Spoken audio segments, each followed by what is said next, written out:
In this video, I'm going to show you how to replace the steering shaft on this Dodge Ram 2500. This is the one that goes from your upper shaft that goes through the firewall all the way down to the steering gearbox down here. Let's get started. I have a bungee cord here just to pull these vacuum hoses out of the way. Be very careful when you work around them. You don't want to break them. Stick an extension with a 13mm socket all the way down onto the upper bolt of the steering shaft. We're going to try to break it free. I already have it sprayed down with rust penetrant.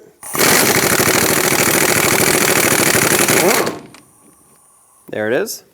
At this point, this joint should start wanting to move around. Now mine is kind of seized in here, so I'll have to pretty much hammer it basically. If you grab onto the steering wheel and turn it, if you turn it enough, you'll see this split right here. I'm going to take a chisel or a long pry bar and tap it. Like I said, it's already sprayed with rust penetrant. I'm just trying to break it loose here. I'm going to let this soak for a little bit. I tapped it with a pry bar hammer. Not much happened, so I'm just going to leave it for now. No matter what, we have to disconnect the other end of the steering shaft, so let's move on to that while this sits and soaks in. On the other side of the steering shaft, where it connects to the steering box, you'll see a 10mm headed bolt. Put a socket on that, whether you need a swivel or not. Well, use it if you need it. And then, with an extension, you should be able to reach it. Let's break this free and remove it.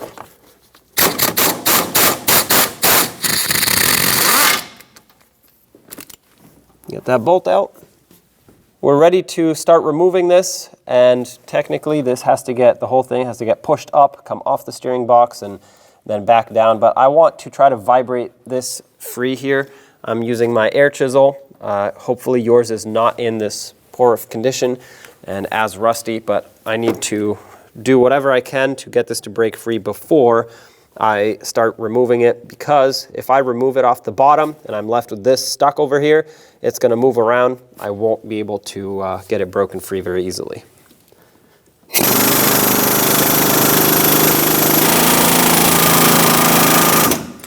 All right, getting that thing separated, finally moving. There it is. Obviously we'll have to clean this up.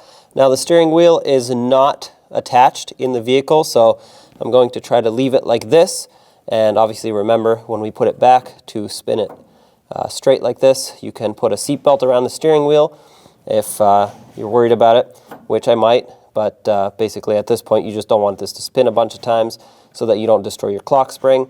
However, I do need to leave it loose so I can clean this up. This has very sharp edges now. It's still reusable as long as I sand it down nice and flat.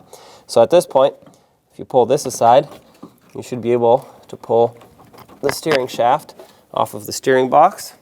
At this point, you should be able to pull the steering shaft off the steering box.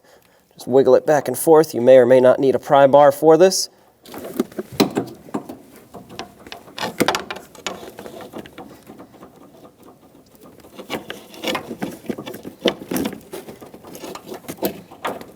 There it is.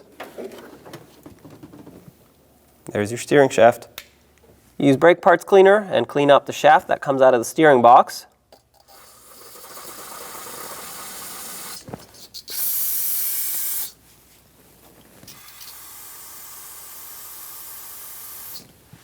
I like to apply some anti-seize everywhere on the steering shaft where it mounts.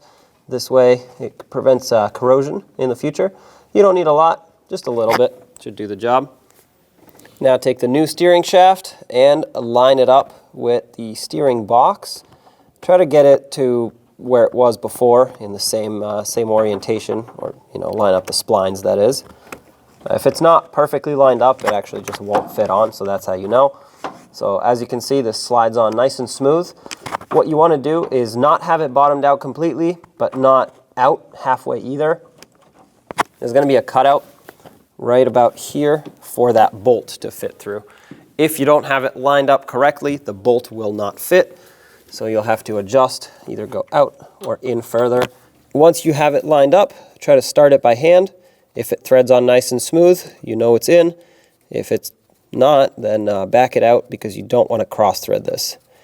Mine's going in nice and smooth. It still has a little bit of wiggle room, that's normal. There we go. I'm not going to completely tighten that yet. I want to get the steering shaft up on the other end before I do that.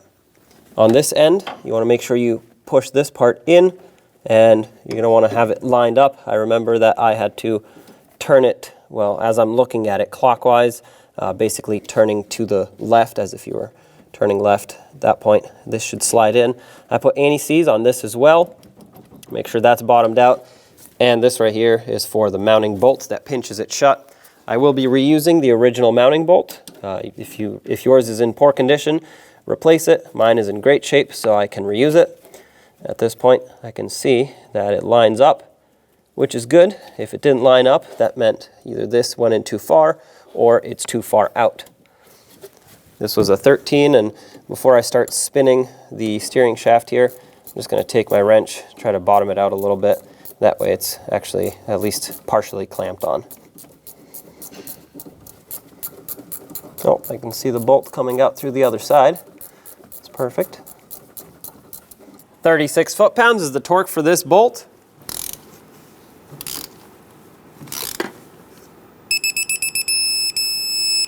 All right, let's move to the lower one. Now this new bolt is a 13 millimeter in size, so same as the top one. The torque, however, for this bottom one is going to be 21 foot-pounds, not 36. Don't do that or you'll break it.